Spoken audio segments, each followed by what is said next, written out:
Salamat, Kuya Alan.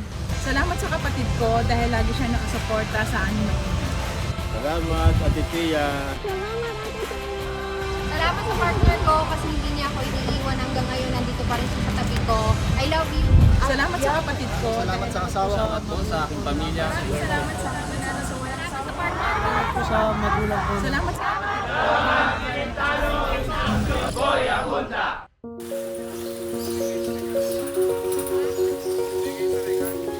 Biniyayaan siya ng tatlong mapagmahal na anghel sa kanyang buhay at bilang sukli sa lahat ng biyayang kanyang natatanggap, siya naman ang itinuturing na biyaya ng mga kapwa niya magulang na may mga anak na may disability. Narito ang kwento ni Diwata Reyes. Ako nga po pala si Estrelita Dala Santos. Ito naman po ang aking anak na si Amethyst. Ako po si Janet, lola po ni Vince. Una ko nakilala si Ma'am Diwata noong 2017 sa isang Christmas party sa mga kabataan na katulad ni Amethyst sa may Kapansanan. Andon yun, na-meet namin siya. Si Miss Diwata po, siya po ay napakabait po niya. Kasi po lahat po ng mga bagay na dinudulog po namin sa kanya, kagaya po ng mga problema po sa assessment, pag nilapitan po namin siya, natutulungan niya naman po kami. Hindi mo lang matatawag na mabait, kundi mabuting tao siya kasi sa kanya kasi yung puso niya talaga sa sa mga batang may kapansanan, andun yung dedicated niya na handa siyang tumulong, basta yung passion niya, ganun. Siguro ang changes sa pagbabago ni Amethyst dahil nakasalamuhan niya ibang bata, andun yung aside sa hindi siya mahiyain, mas lalo siyang naging friendly siya. Malaking tulong ko sa kanya yun. Nagkaroon po siya ng improvement, kagaya po ng pag-drawing, natuto po siya, na marunong na po siya sa mga bagay na hindi niya po na dating mga ginagawa, nagagawa niya na po ngayon. Salamat kay Ma'am Diwata at sa Pasig CWD kasi malaking tulong siya sa aming buhay. Kundi dahil sa kanya, hindi namin mararating yung mga lugar na nakakatulong para sa kanya. I love you. I love you.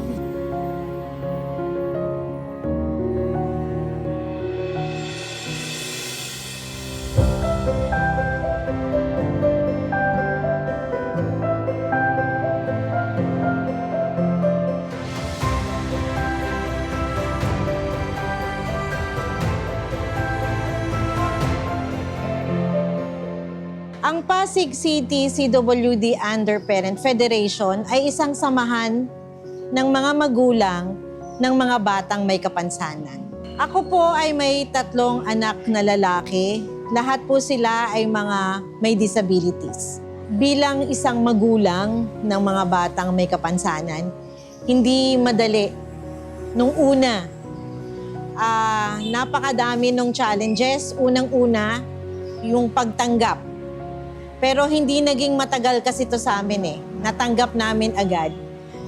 Kaya lang, nakakabigla, nung nagkaroon na ng pangalawa, ng pangatlo, ang pinakamahirap naming naranasan, bukod sa sabihin na nating financial, dahil 3 silang may pangangailangan, ay yung oras.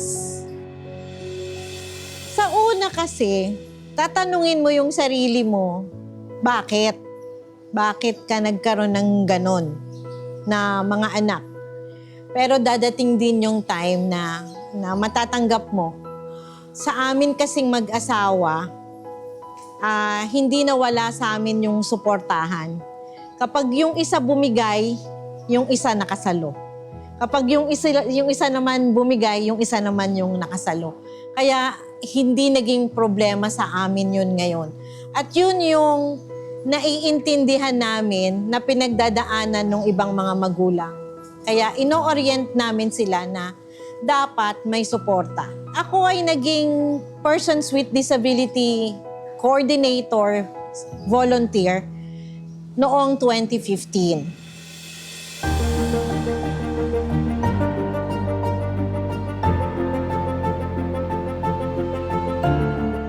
2015 2019, sa isang activity ng gift giving, nakita nung husband ko saka yung anak ko kung ano yung mga pangangailangan ng mga batang may kapansanan.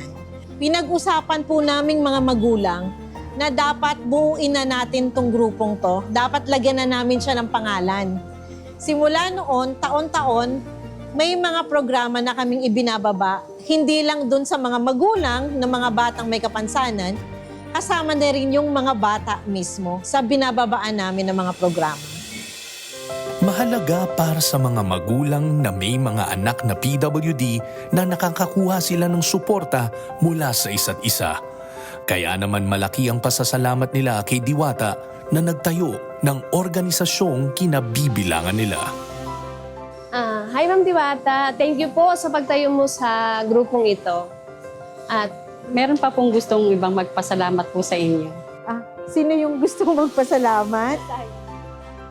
Mabasahin. Dear Diwata, saludo kami sa isang inang tulad mo na sa kabila ng mga hamon sa buhay ay piniling hindi sumuko. Gabay ang pagmamahal ng iyong mga anak, naging instrumento ka para sa maraming magulang na maging matatag at lumaban din sa buhay.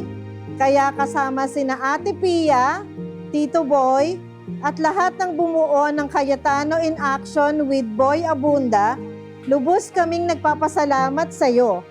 Bilang munting pasasalamat, tanggapin ninyo ang munting salo-salo na ito para sa inyong grupo. Nagmamahal, Kuya Alan Cayetano. PS, maaari ka ba naming maimbitahan sa studio upang personal na mapasalamatan? Uy! Opo! Pwede po at maraming salamat po sa invitation. Alam mo, masaya, sobrang saya. Hindi lang para sa sarili ko, no? Kundi para dito sa mga parent na to. Kasi unang-una talaga gusto ko makita nung ibang tao yung mga ginagawa nila para sa mga anak nila.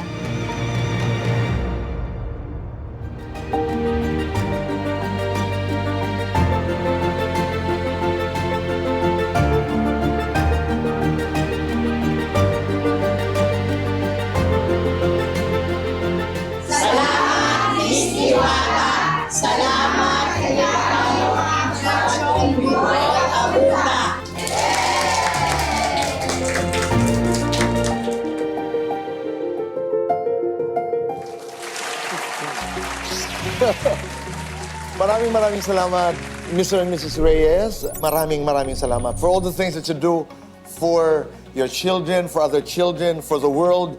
Sabi ko nga kanina, this is a better world because of people like you. Yeah. Thank you. Salamat. I remember, Ate Kuya Boy, di ba, nung bata kami, nauso nun Kung Fu eh. Tapos, yung mga movies ni Jackie Chan, di ba? Tapos nag-aaway-away sa karate, taekwondo, ano mas magaling. Tapos sabi ng isa naming kaklase, hindi, Aikido kasi you will use your opponent's strength against him. So kahit mahina ka, you can use. So ganun ma'am ang tingin ko sa'yo. Di ba? Kasi parang binigyan ka ng mundong ito ng problema, ng challenges, hindi lang sa isang anak. Pero imbis na harapin nyo lang at make what's best of it sa children nyo, parang tinambling mo yung problema at ngayon, napakarami niyong natutulungan. So we just want to express our admiration. Thank you.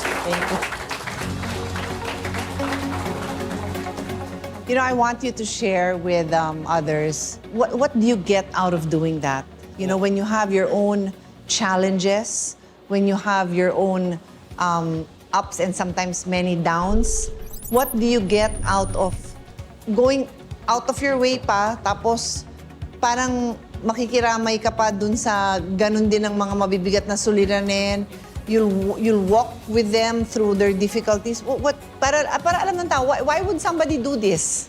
Pag magkakasama po kasi kami, yung mga magulang, nakakabuo po kami ng magandang plano para sa mga bata. Individual plans. Like you all work together for a plan for this family. Opo. Ganon. Talaga ba? Tapos pagsasama-samahin namin yon sa loob ng isang taon, may mga projects na po kaming nagawa. Ganda. At marami na po kaming magulang na natulungan. So you didn't jump from ikaw lang and then a big NGO.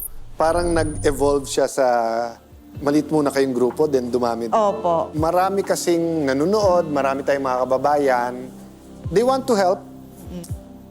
They'd like to donate or do some things, pero whether hindi to full-time o kaya minsan hinihintay nila yung klase ng social work or ng pagtulong that speaks to their heart. So kung nanonood sila ngayon at sinabi nila sa sarili nila, we want to help, how can they help? How can they contact you and welcome ba ang donations, whether cash or in kind? Number one po is meron po kaming email address. You can get in touch with us by the email address na pasigcwd@gmail.com. Meron naman po sasagot din sa mga inquiries nyo. So regarding po dun sa mga fund na gustong mag-donate, meron din po kaming bank account na pwede rin namin ibigay sa inyo. Di ko lang kabisado yung account number. No? Yan na lang natin yan. Yun po, Share yun po. natin Kasi yan. meron kaming FB page. Meron. Ayun. Yung CWD Pasig. Lahat po ng activities namin, yung mga nagdo-donate sa amin, nandun po, nakapost po lahat. We're blessed to have That one is true. diba? The sector, yung mga kasama mo, the world will continue hurling things with us, diba? But, you know, being the good example, so we thank God for that. And we want to do a small part and help them. So ganito, no? Normally, we have one envelope with a donation for the objective of the reason you're here. So kung yung ano nyo, yung kawang-gawa nyo is mission nyo is for this parental support group, yan yung aming donation. But in your case, kasi nga this takes so much toll out of you also, we have a separate donation just for you, for the two of you to enjoy yourselves. To have Thank you po. Like maybe to have a nice dinner. then we have a bigger donation of 25,000 for your NGO. Ay, thank Salamat, you. salamat. Thank you. Thank you. Maraming salamat po. Kuya Alan, thank you po. Kaya ang saya-saya ng mundo dahil maraming mabubuting mga tao. Yes. At dahil dyan, sa ating pagbabalik, mabuting karanasan na naman, bigayan ng regalo.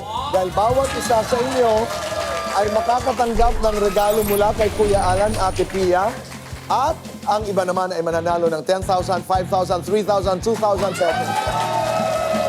Yan po ay sa Alan Pia Pick. Dito lamang sa...